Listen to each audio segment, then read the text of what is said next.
fellow travelers. I'm here today to unveil this new piece, this Four of Cups. Like all my artwork, I try to bring something new to it. I'm showing the card here. Something we're all familiar with, anybody who watches tarot is interested in it. Youngish person, 3 cups in front of them that are not exactly poor of resources. Could even be love in those cups. But there's this magic hand coming out of a cloud, offering more, offering a new cup. We don't know what's in the cup, but obviously this man or woman is either not interested, just bored. There's so many things you could read into this card. Those little creatures on his arms and knees, they're like dreams and fantasies, and I love those. The traditional cards don't have those. This is the mystical tarot, and does add things that I find very interesting, takes it up a notch. Everything matters, the clouds in the back, mountains in the back mean struggles. They're quite far in the distance mostly. Even the red of his clothing, everything matters. I say he, but it could be a he or she, doesn't matter. The tree, even a tree. Tree are all about roots, foundations, growing. So, when making a new piece, I have to think about what I want to bring to it. So I do some research, some homework, think about the meaning as well as the overall design, colors, size, everything. Some things I let unfold naturally. The main thing here, though, is looks like a male figure with his head down very far, pushed down pretty far towards his chest. Legs are crossed. Not quite the yoga pose of the guy in the card. Not quite the yoga pose of the guy in the card, but seems a little more relaxed, more natural, modern. Obviously, you'll notice the rope that binds this person, holding them captive. That's totally symbolic, because we're never held captive. We have free will, and most things that drive us crazy or affect us emotionally, mentally, we can break away from them, and we will break away from them. So as far as the background of the card, Four Cups is about, well, first of all, it's Cancer, which is water, of course, and you have the moon and Neptune involved. So there's a lot of water references there too, Neptune, and there's also a lot of mystery because of Neptune and the moon. Things are not crystal clear, could even be mysticism involved. Right now we're coming up to a full moon in Taurus, the harvest moon. That signals a time where we want to start to look inward instead of out. It's time to celebrate and love ourselves. Thanksgiving's over, but we need to be grateful every day. We need to try to be joyful. We should be joyful. The moon also stands for mother, and mother is the nurturer of the family. Could have to do with family. So the moon aligns perfectly with this 3D, 5D sculpture because it's about turning inward. But obviously there's a problem. This card means feeling disconnected or apathetic. The world can seem like the color's been drained out of it. You can't see the beauty around you or in yourself even. The joy just isn't there right now. But why? It's hard to say because there's this murky water around. The moon, Neptune, things aren't clear. The moonlight gives us a limited view of what's going on. The shadows conceal things. We can get little glimpses, but nothing's clear. The good news here is Jupiter is present, and that's our hope for the future, for more fortunate times. It gives us confidence and hope.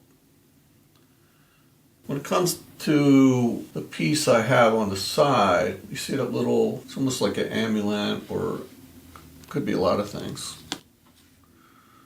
It's meant to be a Defixio, which is a curse tablet. These were common in Rome, the Mediterranean, a long time ago, of course. And jilted lovers would create these with different messages on it, not to show the person involved, but to cast a spell on them. They found, quite a few of these. They were made of lead and put in water. Again, another reference to water. And the lead's very heavy and it would sink down and stay there. They've uncovered these and they found all kind of messages on them. Many about Amatory, which is love, love curses. A lot of them seem to be to break up the couple, say if it's a woman, the man's marriage, or to make it so he doesn't love anyone but the person who made the tablet. To make them like this guy looks here, uninterested, bored. On my tablet here, I chose to put what's called a sigil, which is a sigil, which is a symbol used in magic spells. This one is about turning whatever comes at you in the form of a spell back to the sender. So if someone were to send you this spell, trying to break up your marriage, it would return to them and do that to them. It would break up their marriage. Just an example. So, besides the tablets, they would also create figurines, and they were to symbolize the person as being captive to the lover. Some were like this, bound. Others were pierced. Some were twisted. But not to cause physical harm or pain, but to inflict emotional suffering. Let me give you a little close-up here of this guy.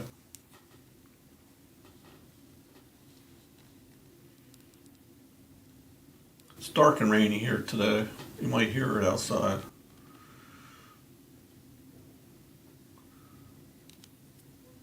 He's made of clay and painted with vinyl acrylic colors. In this case, just black. I also like using black gesso. Excuse his ass. But, and I just used the string I had, little thicker than some string you might find. I think it looks quite nice. I left a lot of knots in the back. I like that, just the way it looks. I also dipped it in coffee for a while just to take that bright white edge off of it. This is also made out of clay. And I let it burn on purpose a little bit in the oven. And that's where the background color came from. So let me look at a couple more cards. So fours, 2 of the fours are pretty heavy. The 4 cups and the 4 swords. The 4 swords. It's very similar in that this person is contemplating something obviously pretty heavy.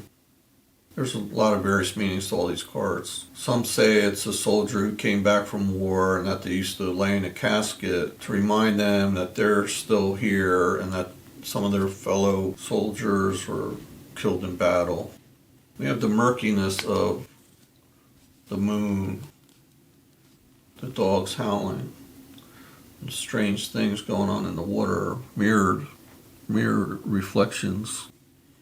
We're hoping to get to is the sun, where everything is illuminated and bright again, warm. Before the 4 comes the 3, of course. And in this one here, the 3 of coins, 3 of pentacles, it's all about working with other people, or maybe asking for a consultation. Maybe that's what we're going to look to next, though. We can go backwards and forwards. This is the 3 of cups. Quite different.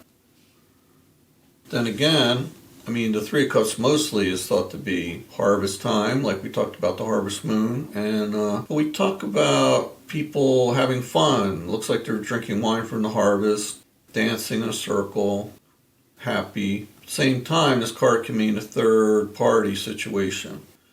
If that's the case, maybe that's why we have the 4 of cups with this person who looks dejected, sad. Could even be somebody got stabbed in the back, the 10 of swords, We have a long way to go from the Three of Cups to the Ten of Swords. We start with the Ace being 1 and the 10 being the culmination. Still have a ways to go. Seven of Cups. Yeah, we have some, whenever there's a problem, we tend to look at it different ways. Here we have more like illusions. He's looking away, just like in the Four of Cups. Has those strange creatures around. Things in the cups, it's not even looking at them. But some of them are good, some are a little scary. So what do? We go inward. Take the major arcana like the Hermit. Look inward. Try to find illumination with the lamp. Or look to have a little fun with the Fool. Just try to go off carefree, forget about everything. Break this spell here. What we're seeking is balance. Temperance, Sagittarius card. We need to get back to balance. Can't let our emotions or heart rule completely over our head. We have to have a little of everything. A little strength would definitely come in handy right now. Leo card, fire. Also getting back to work, concentrating on work. It's another solution. It's a great diversion. At the same time, helps us move forward in our careers. And ultimately, we have to remember the wheel always turns. Keeps turning, never stops. And so whatever this problem is, it will pass. Once we get to the 10, if we're lucky, we'll have the new opportunities. The aces. The Ace of Swords, very positive. Come out of the clouds. Even though we can, start dreaming again. And here's the Ace of Cups. Beautiful card. Spiritual, more about love and emotions, but also dreams. You see the strange creature in the clouds. We have mountains in the back, so we're starting over. The wheels turn and starting at the beginning of the road again. But we can get over the mountains. Done it before, and we'll do it again. Okay, so that's my unveiling of the Four Cups. Guess eventually I'm going to have a second collection. I have a few pieces already outside the 79 original pieces. Thanks for coming. Come visit again, and don't forget to like, comment, share, and subscribe. Love y'all.